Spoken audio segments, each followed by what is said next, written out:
Bene, ve ne sarete probabilmente già accorti entrando, ma ci troviamo nell'ex scuola di amministrazione aziendale, oggi SAS School of Management. Una cosa che succedeva, piuttosto antipatica devo dire, è che in passato si sentiva questa cosa nei confronti degli studenti non particolarmente avvezzi alla carriera accademica, che magari non erano particolarmente proficient, e gli si diceva: siete proprio delle braccia strappate all'agricoltura. Ecco, il primo speaker di oggi ci insegna che, primo, questo è un luogo comune che va assolutamente sfatato, innanzitutto, che l'agricoltura è assolutamente una materia di studio e oggi ci porta la sua esperienza, il suo forte e imprescindibile legame con il territorio, il dottore in enologia, l'imprenditore, viticoltore Luca Amerio. Un grande applauso. Buongiorno a tutti. Grazie per essere qui e per tutti i ragazzi che hanno organizzato per l'invito. Io fin da subito, dal primo momento in cui mi hanno invitato, ho pensato molto a cosa raccontarvi oggi e ho pensato di raccontarvi quello che avrei voluto mi fosse stato detto quando ho finito la carriera scolastica e ho cominciato nel mondo del lavoro. Io faccio un lavoro che Oscar Farinetti ha definito molto poco online e molto on land. Faccio il viticoltore. E voi direte: perché hai scelto questo tipo di percorso? Non è stata una scelta dettata tanto dalla testa, ma più una scelta dettata dalla pancia. Perché se fin da bambino, dall'età dell'asilo, mi avessero chiesto che cosa vuoi fare da grande, io avrei risposto quello che fa mio papà, il viticoltore. Quindi il mio percorso di studio è stato legato totalmente a quell'obiettivo, per cui scuola enologica di Alba e viticoltura e enologia per quanto riguarda l'università. Al termine però ho provato a fare il dipendente, ma la pancia non me l'ha consentito. Mi sono trovato a 24 anni a gestire 30 ettari di vigna tra Langa e Monferrato per un'azienda in cui ero anche ben stipendiato, macchina aziendale, tutto quello che doveva funzionare funzionava, ma la mia pancia mi diceva che non ero soddisfatto, volevo costruirmi qualcosa di mio che mi rendesse riconoscibile nel mondo, costasse quello che costasse. Dunque, dopo appunto 3 anni di lavoro mi sono trovato a licenziarmi, a ripartire da zero, a riprendere in mano l'azienda di famiglia che è sempre stata mantenuta ma poco sviluppata e appunto in un periodo che tempismo vuole fosse quello in cui iniziava il Covid, quindi circa 2021.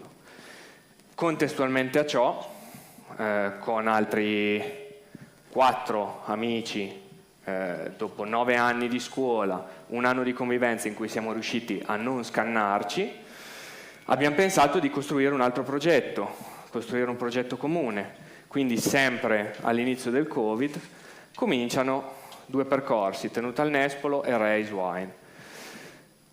Dunque ci siamo trovati con i locali chiusi, il vino da vendere e qualcosa da dover mangiare. Ci siamo guardati e ci siamo detti: il vino ce lo berremo tutto. Grazie all'ottimismo, grazie a un po' di perseveranza che è fondamentale, con un tam tam di tanti appassionati, di tanti amici, di tanti locali, siamo riusciti in 2 mesi a vendere tutto il vino. Questo per dire cosa? Per dire che la paura all'inizio è parte fondamentale ed è una cosa che secondo me andrebbe insegnata ai giovani che si lanciano nel mondo del lavoro e nel mondo dell'impresa, perché mai nessuno, almeno a me, aveva detto che gestire un'azienda e fare l'imprenditore significasse avere tanta paura, specialmente all'inizio, perché la paura è una cosa che va normalizzata, ma è anche il motore che ti fa muovere, che ti fa alzare il culo e ti fa venire la fame, perché se tu hai fame sei curioso, essendo curioso vai sempre a cercare di migliorare, cercando di migliorare fai sempre lo step in avanti. Senza la fame e senza la curiosità, appunto, non c'è nessun passo avanti, non c'è crescita e quindi se ti senti arrivato è come se fossi sazio. Alla fine di un pranzo più nessuno vuole mangiare e sentendosi sazi non migliori. Per cui la parte fondamentale della crescita per me è l'aver paura sempre e l'aver sempre fame, cercare di non sentirsi mai arrivati e cercare di autostimolarsi nell'aver paura e nell'aver fame. Poi ognuno deve trovare il proprio equilibrio con se stesso, deve trovare il proprio punto di arrivo. Per me ha richiesto tempo avere un certo tipo di equilibrio con me stesso, perché io ho capito che con me stesso devo avere un rapporto bastone e carota. Nel momento in cui mi rendo conto di aver fatto qualcosa di bello, di aver costruito qualcosa, il giorno dopo devo rimettermi in discussione, perché se no mi siedo, rallento e faccio le cose con meno precisione. E questo per continuare a stimolare il fatto di dover aver paura. Perché io ho voluto caratterizzare il mio discorso sul fatto della paura non tanto per spaventare, ma per far capire a ragazzi che, essendo pochi anni fa passato io dall'altro lato, quindi dai banchi di scuola, il fatto che ogni tanto aver paura serve sempre, anzi. E serve anche, nonostante ci abbiano inculcato nella testa che essere pecore nere, essere diversi, non sia tanto giusto, o comunque non ti faccia svoltare. Il più delle volte l'essere la pecora nera è quello che ti fa avere la chiave di volta per crescere, per andare avanti, per fare le cose sempre meglio. Perché io ho in mente una vignetta che purtroppo non riesco più a trovare, altrimenti la incornicerei e me la metterei in ufficio per guardarla tutti i giorni. Una vignetta che rappresenta un gregge di pecore che guardano tutte per terra e al centro c'è una pecora nera che guarda un'ipotetica fotocamera che sta catturando quella vignetta e sorride. Perché? Perché io penso che in un mondo, specialmente il mio, quello del vino, in cui c'è una concorrenza pazzesca, ormai il vino buono lo fanno tutti, quindi bisogna trovare qualcosa che ti differenzi dalla massa. L'essere appunto la pecora nera e fare quello che tanti non fanno perché si è sempre fatto così. Io lavoro in un ambiente in cui la frase tipo è abbiamo sempre fatto così, ha sempre funzionato. Quindi senza mai fare le cose senza mai mettersi troppo in discussione, e ti porta all'essere in una massa, al non essere identificativo e non essere riconoscibile nel mondo.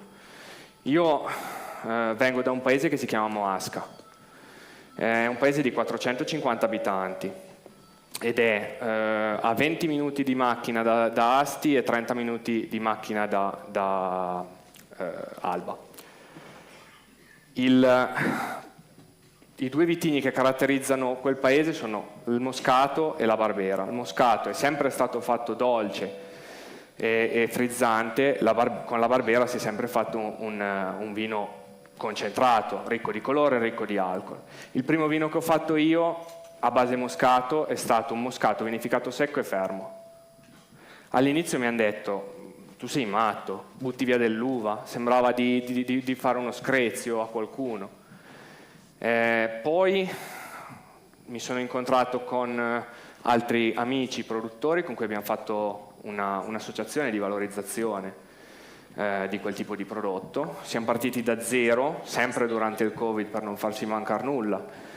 Siamo arrivati ad oggi ad essere 15 aziende, all'essere il primo regolamento in Italia a vietare l'utilizzo di chimica in vigneto, perché il moscato è sempre stato un prodotto di retaggio industriale, quindi il viticoltore andava a vendere l'uva all'industria, quindi puntando solo sulla quantità e non sulla qualità, e anche sul basso prezzo, e siamo stati i primi appunto a togliere la chimica dal vigneto, a riportare la vigna in centro per quanto riguarda il moscato e a cercare di dargli una valorizzazione qualitativa, un risvolto qualitativo. Ad oggi, dopo aver registrato un marchio, ci siamo, proprio per avere una certa riconoscibilità, siamo riusciti quantomeno ad avere un pubblico che ci conosce per quel tipo di prodotto lì. Se noi avessimo fatto tutti Moscato d'Asti e il classico Moscato, quindi quello che tutti ci dicevano di fare, saremmo finiti in mezzo alla massa e nessuno ci avrebbe riconosciuto. Vi porto un esempio anche sulla Barbera. Barbera, vino strutturato, concentrato, ricco di colore. Io ho cominciato a farlo all'opposto. 2 anni fa ho cominciato a fare 500 bottiglie di un vino rosso leggero in bottiglia da litro con tappo a corona da mettere in frigo in estate. Una bestemmia. Anche lì sono stato preso per matto. Adesso è il 50% della mia produzione. E alle fiere le persone vengono a cercarmi per quel tipo di vino lì. Io ho una produzione piccola, non sono sicuramente un'azienda da milioni di bottiglie, sono un'azienda che dopo 3 anni è arrivata a fare 40.000 bottiglie e ha l'obiettivo nei 5 di arrivare alle 100.000.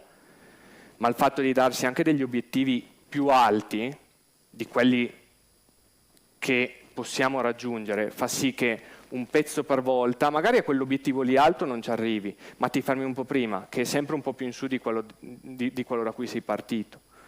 E poi la parte fondamentale è avere ben conoscenza di ciò che si vuole raggiungere, ma soprattutto da dove si è partiti.